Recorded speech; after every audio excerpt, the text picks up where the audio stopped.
계신가요?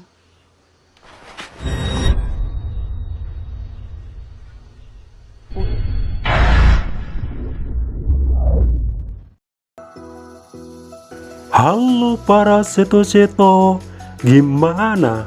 Udah pernah menghajar orang? Atau para seto-seto yang dihajar? Hahaha. Oke, di video kali ini saya akan menceritakan sebuah film drama Korea tentang perjuangan seorang kakak untuk menyelamatkan adiknya dari pejabat yang jahat. Film No Mercy ini telah rilis di tahun 2019, disutradari Lim Kyung Taek, diperankan Lee Si Young, Park Si Wan, Lee Jung Hyuk, dan para pemeran lainnya. Sebelum saya menceritakan alur cerita filmnya, saya kasih tahu ke seto semua kalau ini adalah konten spoiler.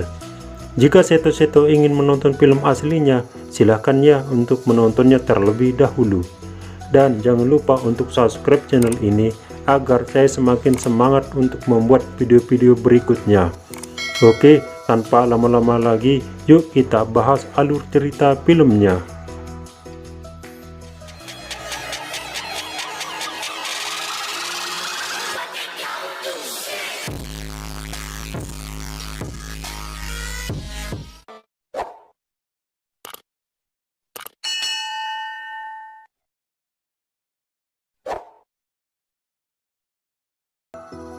Scene diawali dengan memperlihatkan seorang cewek cantik yang bebas dari penjara.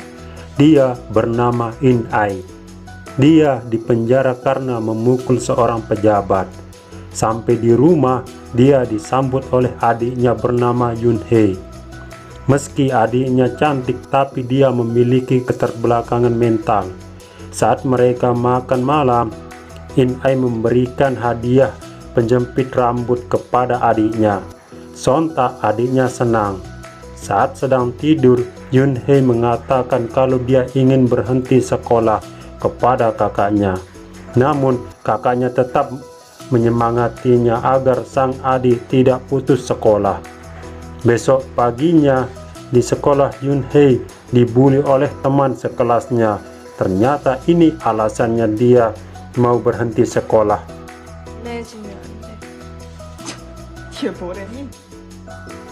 Saat pulang sekolah, Yun Hee diajak pergi oleh temannya ke suatu tempat. Ternyata dia diajak pergi ke tempat karaoke. Di situ dia dikerjai dengan dibuka pakaiannya sambil direkam oleh temannya. Kemudian Yun Hee dibawa ke cowok mereka. Dari sini para cowok berandalan itu memanfaatkan Yun Hee untuk menjebak om-om hidung belang.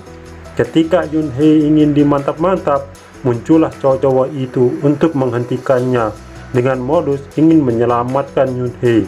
Namun sebenarnya mereka hanya ingin memeras om-om dengan tuduhan pelecehan anak di bawah umur.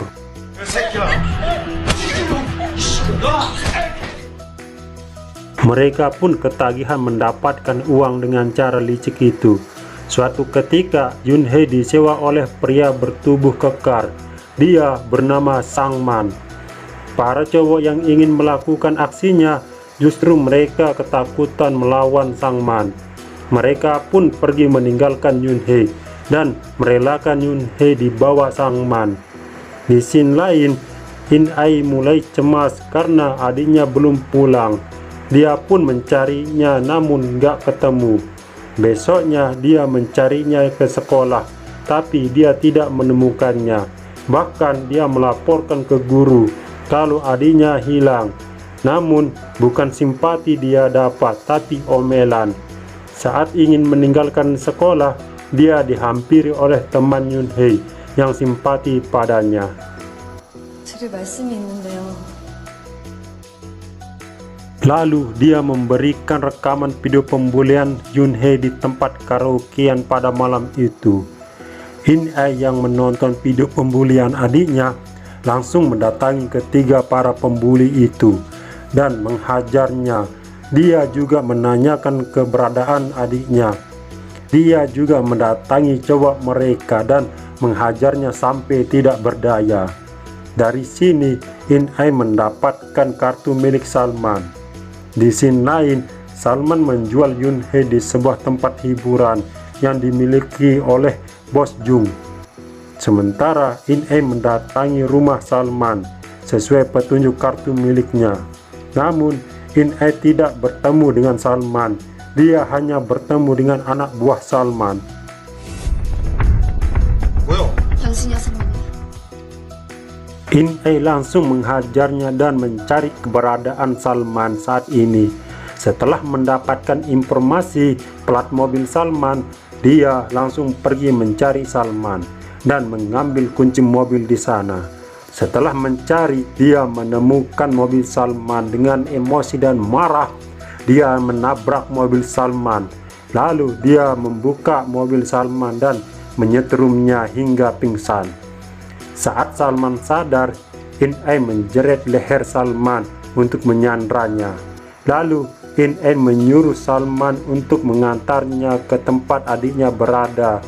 Namun di perjalanan, Salman menginjak gas dan menabrak mobilnya di pembatas jalan, hingga perkelahian pun terjadi. Awalnya In Ai kewalahan menghadapi Salman, namun akhirnya In Ai berhasil mengalahkan Salman dan mematahkan tangan Salman.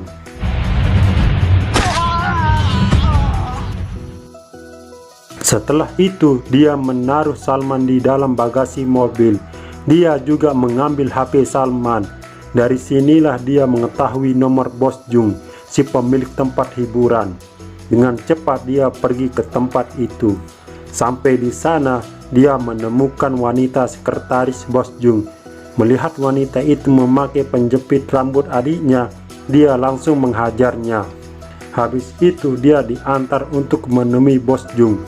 Sayangnya Yun Hei tidak di tempat itu lagi. Bos Jung mengatakan kalau Yun Hei sudah dibeli oleh orang lain. Dia langsung meminta informasi siapa yang sudah membeli adiknya. Namun Bos Jung tidak mau memberitahunya. Bahkan dia mencoba melawan In Ai.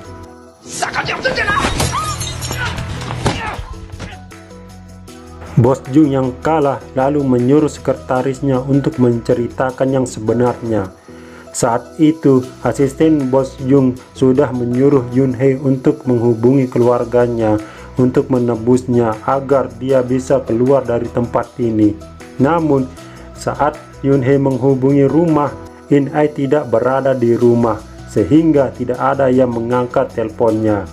Lalu Yun Hei menghubungi bapak tua pemilik supermarket yang dekat dengan rumahnya. Namun yang datang ke sana bukan bapak tua, tapi seorang pemuda yang berpakaian rapi. Pria itu menebus Yun Hei dan langsung membawanya pergi. Berbekal nomor telepon Pak Tua, In Ai bergegas menuju ke sana.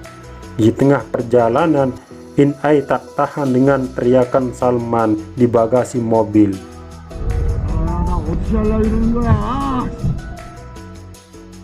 Dia menabrakkan mobilnya dan mengeluarkan Salman dari bagasi mobil, lalu melepasnya. Di scene lain, kita diperlihatkan Yun Hei dibawa oleh seorang pemuda yang bernama Jung Woo. Lalu dia menerima telepon dari bosnya yang bernama Yung Chun. Ternyata dialah yang menyuruh Jung Woo untuk menebus Yun Hei dan membawanya. Sementara itu, In Ai sudah sampai di supermarket Pak Tua. Pak Tua itu mengira In Ai adalah salah satu anggota dari Yung Chun. Di situ dia tak sengaja menceritakan kalau dia pernah melecehkan dan memperkosa Yun Hei. Mendengar hal itu, In Ai marah dan langsung menghajar Pak Tua itu.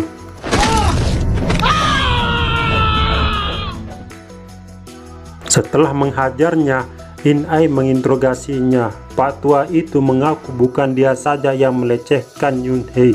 Kedua temannya juga ikut melecehkannya, yakni seorang fotografer dan pemilik bengkel. Mendengar hal itu, In Ai mendatangi pemilik studio foto dan menghajarnya.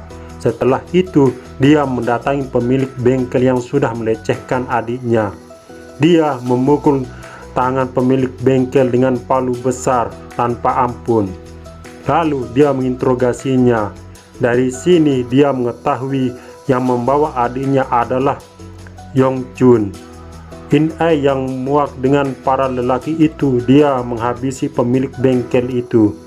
Lalu kita diperlihatkan alasan In-ai masuk penjara karena In-ai menolong adiknya yang akan diperkosa oleh Yongchun di sebuah hotel.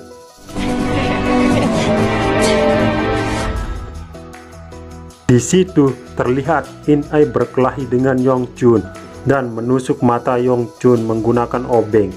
Karena kejadian itulah In-ai dipenjara, dan karena kejadian itu Yongchun yang dendam menyuruh Jungwoo untuk membunuh Yunhee. Namun Jungwoo tidak tega membunuh Yunhee. Dia juga berbohong kepada Yongchun kalau tugasnya untuk membunuh Yunhee sudah dia lakukan. Yongchun yang mengetahui Yunhee masih hidup, dia menghajar Jungwoo dan menyuruhnya untuk menyelesaikan tugasnya. Jika tidak, maka dia juga akan dibunuh. Kembali ke saat ini, In-ai yang mendapatkan nomor telepon Jungwoo dari pemilik bengkel, dia langsung menghubunginya.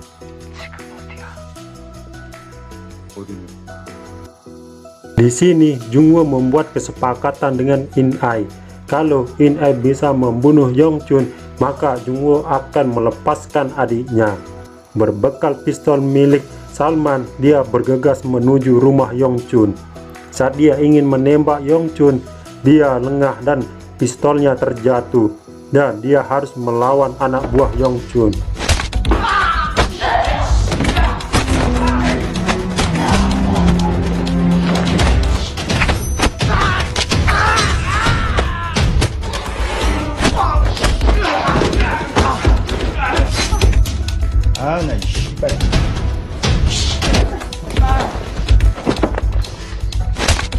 Setelah berhasil mengalahkan anak buah Yongchun, dia bergegas mengejar Yongchun.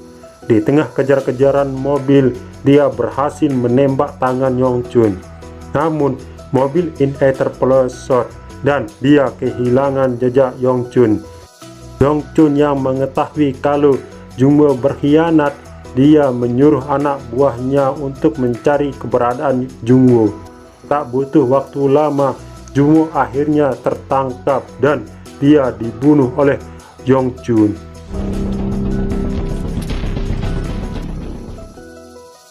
Di malam hari terlihat In-ai yang akan menyelamatkan adiknya. Yongchun yang sedang kumpul dengan anak buahnya, dia kaget dengan kemunculan In-ai. Dengan kecepatan tinggi dia menabrakkan mobilnya di kerumunan Yongchun dan perkelahian pun terjadi.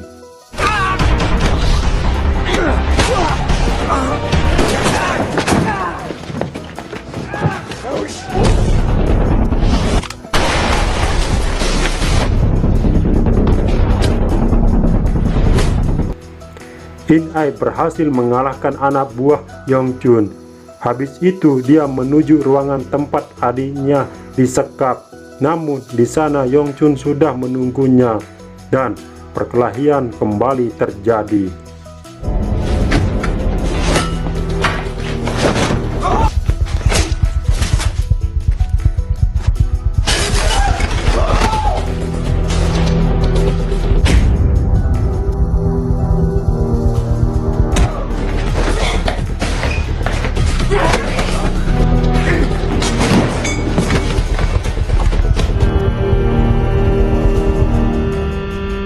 In-ai berhasil menghabisi Yongchun. Scene diakhiri dengan memperlihatkan In-ai berhasil menyelamatkan adiknya dan film No Mercy selesai.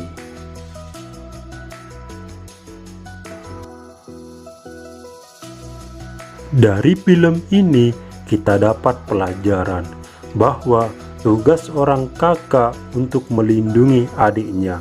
Saya Ekanto Hilmi, jangan lupa subscribe, like, komen, dan share ke akun sosial media kalian. Dan sampai jumpa di video berikutnya.